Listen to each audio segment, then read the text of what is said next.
I'm excited to bring this month's design tip of the month to you, and it's all about habits.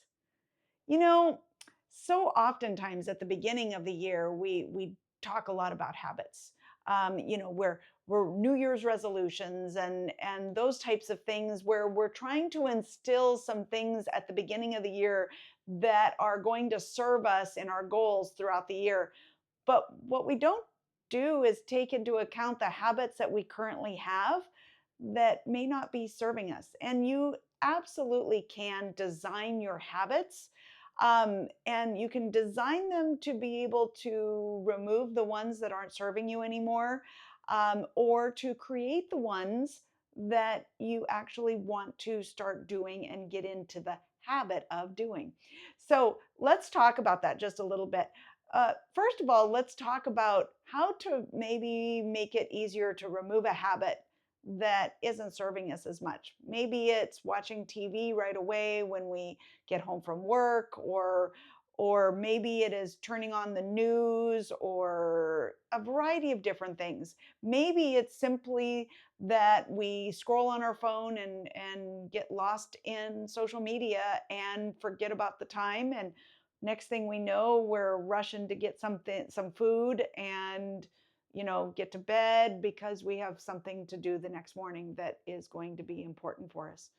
There's so many different things that can happen, that when it's automatic or when it's kind of set up to be that, in our lives, that those are habits that we don't necessarily need to have, or that are not moving us forward. So to make habits like that easier to remove, if you will, is let's try to make them harder.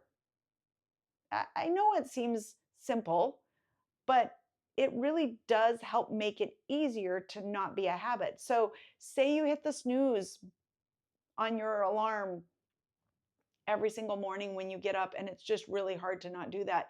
Move your phone maybe into another room when you go to bed at night.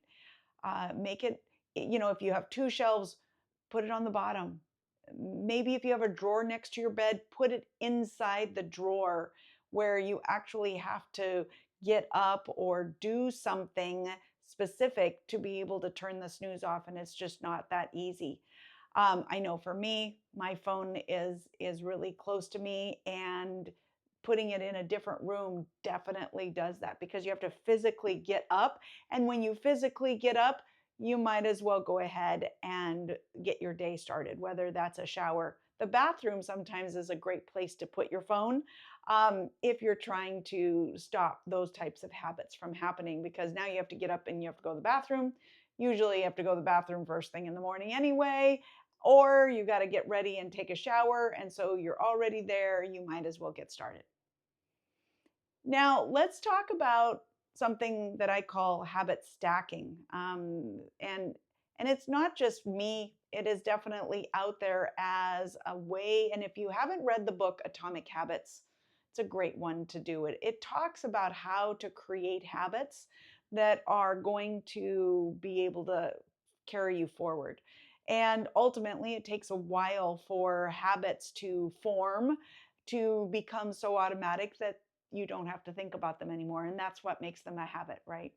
Um, but in this process, do little things together, create things that you can do, just even small things that go and coincide with other things that you're doing. So, say you get up in the morning, first thing you do is you turn off your alarm, you get up and you go to the bathroom, you brush your teeth, maybe you take your shower, brush your hair. Well, maybe to start a new habit, it can be something as simple as making your bed in the morning. And so you get up, you make your bed, and then you go and do those same things. It's called habit stacking. Now you're taking things that you do already that are second nature, that are kind of without you having to think about them. And it's just adding one little step in there.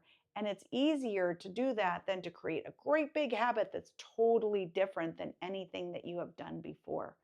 So start thinking about the ways that you can make some habits, that you want to remove harder and more difficult to do, so that you have to do them more with intention and think about it. And if you have to think about it, then you're doing it because you want to, not necessarily because it's a habit.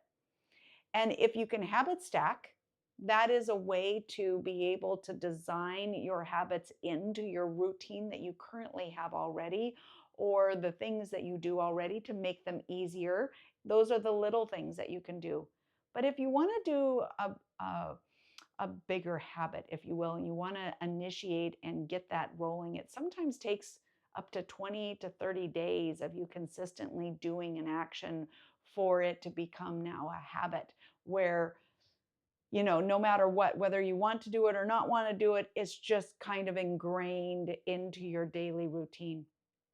And by doing these, the opposite of is true for trying to reduce a habit, and that is to make it easy. Make it easy for you to actually figure out how to accomplish that action that you want to do and create a habit with. I know for me, when after surgery, I had a lot of supplements that I needed to take because it helped with brain fog, it helped me with my recovery, and there were just things that I needed to be able to do. And it was hard to remember all of the different steps because it was not something that I was used to. And then, of course, when you have a brain tumor, remembering things is not the easiest thing to do either. And so for me, I set myself up for success. I designed it into my routine. I put all of my supplements on the top of a rolling cart that literally was right at the bottom of the stairs when I came downstairs to go into the kitchen to fix breakfast.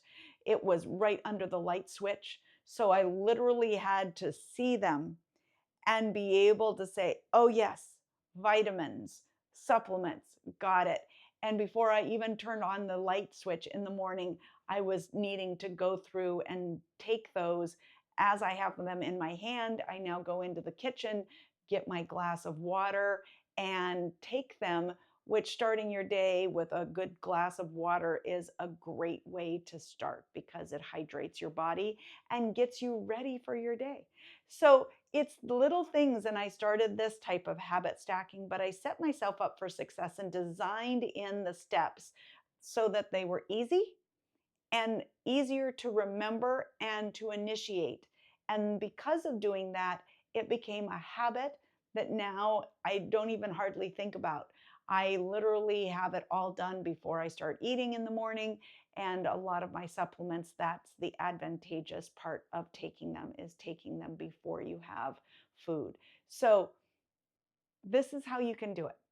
And I want you to think this month about intentionally looking at your habits. What things are you doing that maybe are habits that you don't necessarily serve you the way that you want them to as much anymore? What habits did you want to instill? And are there ways to specifically design that so that it makes it easier on you? Nobody wants to make anything hard, and nobody will do anything that's hard.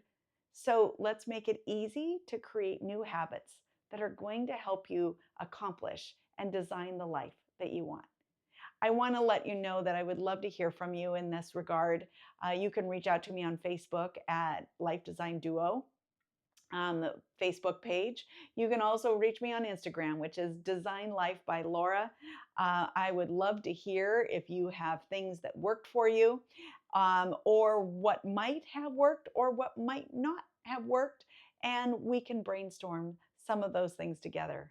So have a great month, and we will see you next month with the next design tip.